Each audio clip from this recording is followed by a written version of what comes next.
Imagine if England was named after Vikings, spoke Spanish, and was built on a Celtic population. Sounds like a historical mistake, right? But that is surprisingly close to what happened in France. France is named after the Franks, a Germanic tribe. Its language comes from Latin, and long before either of them shaped the country, the land was home to the Celtic Gauls. So when someone says they are French, what does that actually mean? Before we uncover the answer, let me know in the comments what you think. Are the French Celtic, Germanic, Roman, or something else entirely? The answer might surprise you. Let's get started.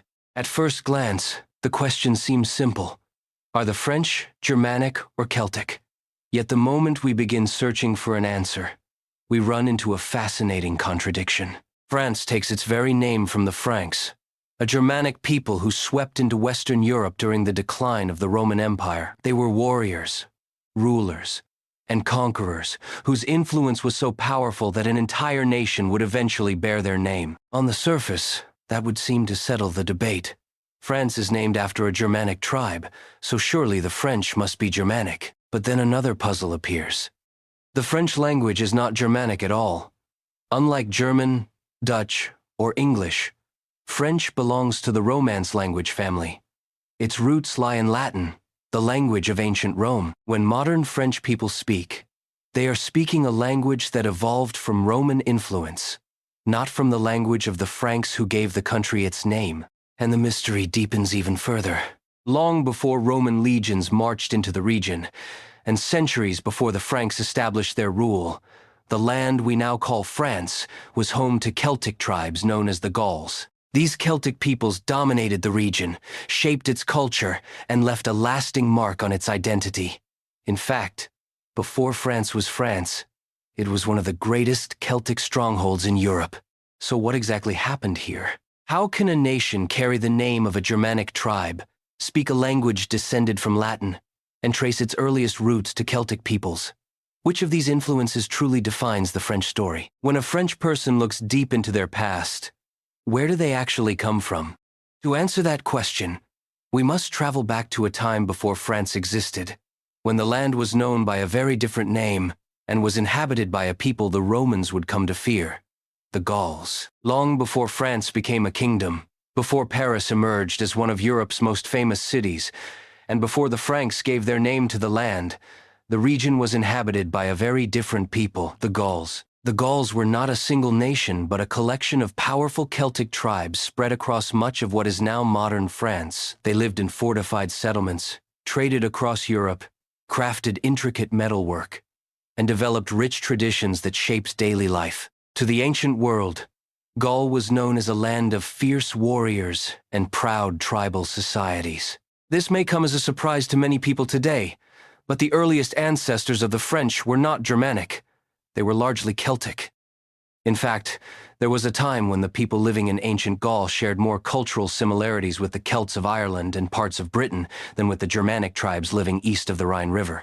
They spoke related Celtic languages, practiced similar religious traditions, and maintained comparable social structures.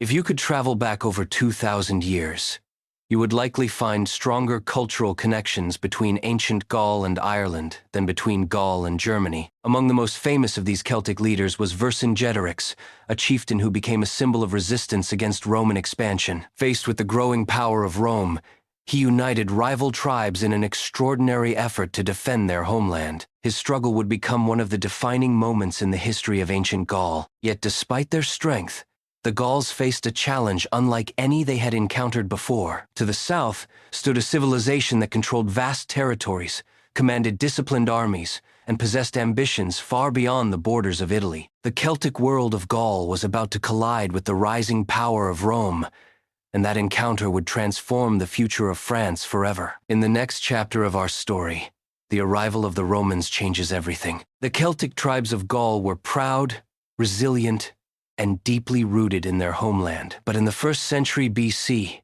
they found themselves facing one of the most powerful forces the ancient world had ever seen: Rome. At the center of this expansion stood Julius Caesar, a brilliant military commander with ambitions that stretched far beyond Italy. For Caesar, Gaul represented both a strategic opportunity and a path to personal glory. Beginning in 58 BC, he launched a series of campaigns that would bring the region under Roman control. The conquest was neither quick nor easy. Many tribes resisted fiercely, and under the leadership of Vercingetorix, a large coalition united to challenge the Roman advance. Yet Rome's discipline, organization, and military strength ultimately prevailed. After years of conflict, Gaul became part of the Roman world. But this is where one of the biggest misconceptions about French history begins. The Romans conquered the Gauls, but they did not erase them. The Celtic population remained. Farmers continued working their land, families stayed in their communities, and local traditions survived in various forms.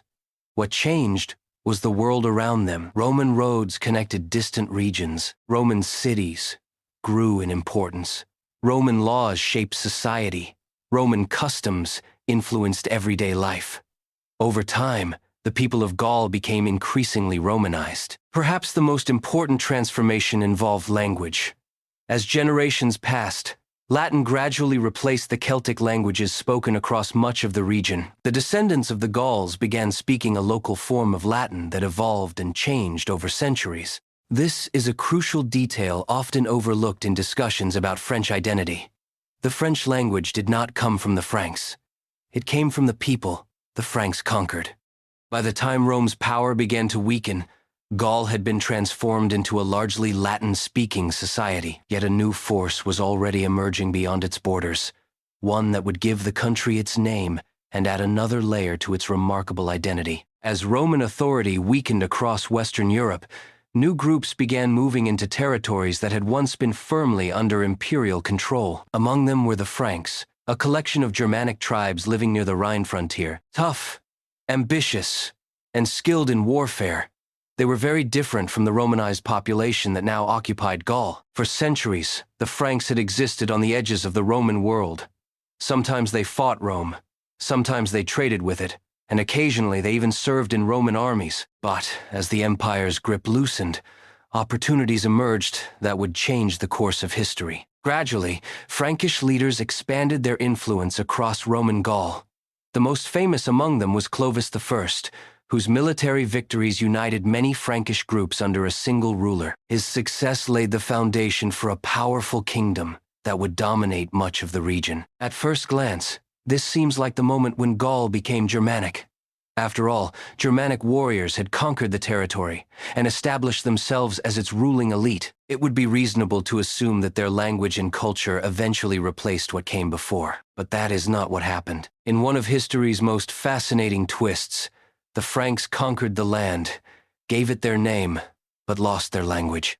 The Frankish rulers governed a population that was already overwhelmingly Romanized and Latin-speaking. Instead of forcing everyone to adopt a Germanic language, the Franks gradually adopted the language of the people they ruled. Generation after generation, Latin-based speech continued to dominate daily life, while the original Frankish language slowly faded away. The result was extraordinary.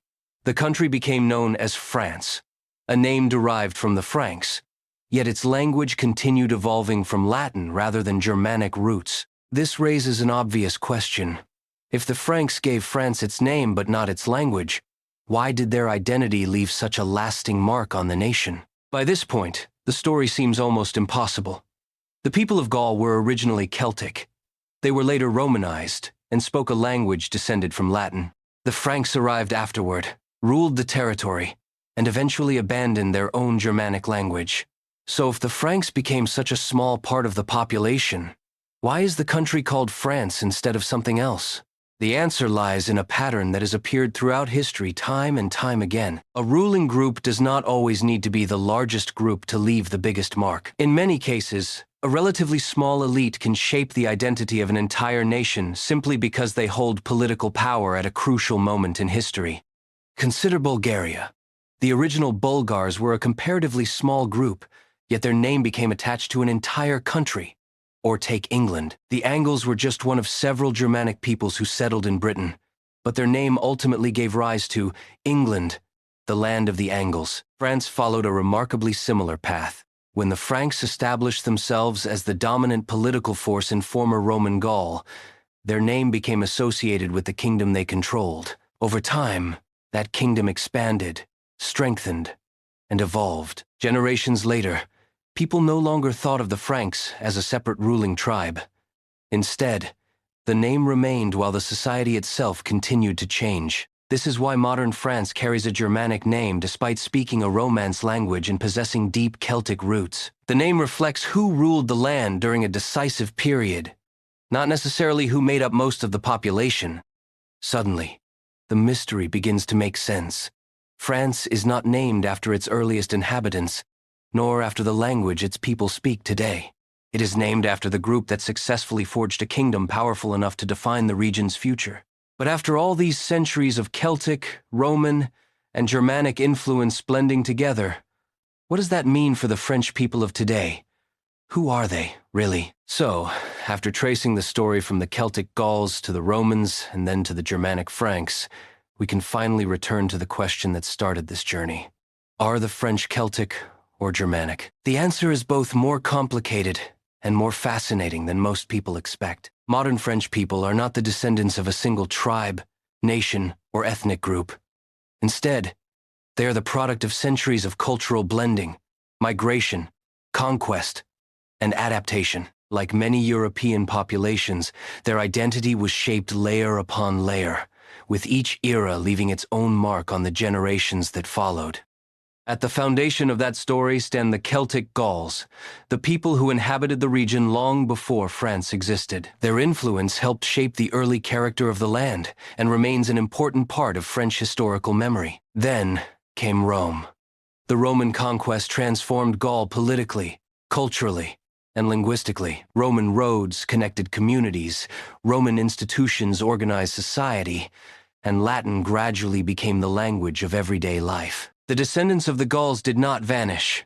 They evolved within a Roman world and passed that legacy to future generations. The Franks added another crucial piece to the puzzle. Although they represented a smaller portion of the population, they established the political framework that would eventually become France. Their name endured, their rulers shaped the kingdom, and their presence left lasting influences on law, culture, and identity. The story did not stop there. Over the centuries, additional migrations, regional populations, and historical events further enriched the makeup of France, creating the diverse nation we recognize today. This is why the French are not purely Celtic. They are not purely Germanic either. Modern France was created when Celtic Gaul was transformed by Rome and ruled by Germanic Franks. Each contributed something essential to the nation's identity. And now that we've uncovered the answer, one final question remains. If you had to choose, which influence left the deepest mark on France, Celtic, Roman, or Germanic? We began this journey with a seemingly simple question. Are the French Celtic or Germanic? At first, the answer appeared straightforward. France is named after the Franks, a Germanic people who established one of the most powerful kingdoms in early medieval Europe. But as we followed the story deeper into the past, that simple explanation began to unravel. Before the Franks arrived, the land was home to the Celtic Gauls. Long before the word France existed, Celtic tribes dominated the region, built thriving communities, and developed traditions that connected them more closely to ancient Ireland and parts of Britain than to the Germanic world beyond the Rhine. Then Rome entered the picture and transformed everything. The Roman conquest did not erase the Gauls. Instead, it absorbed them into a vast empire that reshaped their culture, laws, economy, and language. Over generations, Latin replaced the old Celtic languages, creating the foundations of what would eventually become French. And then came the Franks. They conquered the territory, established themselves as rulers, and gave the country its name. Yet in one of history's greatest ironies, they gradually adopted the language of the people they governed. The conquerors left behind their name, while the conquered left behind their language. This is what makes the story of France so fascinating. France has a Germanic name, a Latin language, and Celtic roots. Few countries embody such a remarkable blend of influences. Rather than replacing one another, each layer became part of a larger identity that evolved over centuries. The result was not a purely Celtic nation, a purely Roman nation, or a purely Germanic nation. It was something entirely new. So, if a time traveler asked whether the French are Celtic or Germanic, The most honest answer would be both, and neither. Because France was born when three different worlds collided. And now, we'd love to hear your thoughts. If you had to choose just one influence that shaped France the most, would it be the Celtic Gauls, the Romans, or the Germanic Franks? Let us know in the comments below and explain your reasoning. If you enjoyed uncovering this historical mystery, don't forget to like the video, subscribe for more fascinating stories from history, and share this video with someone who thinks they already know where the French came from. Sometimes, the most interesting answers are hidden behind the questions we think are the simplest. Thanks for watching. If you enjoyed this deep dive into the origins of France, be sure to subscribe for more fascinating stories from history. And as always, I'll see you in the next video.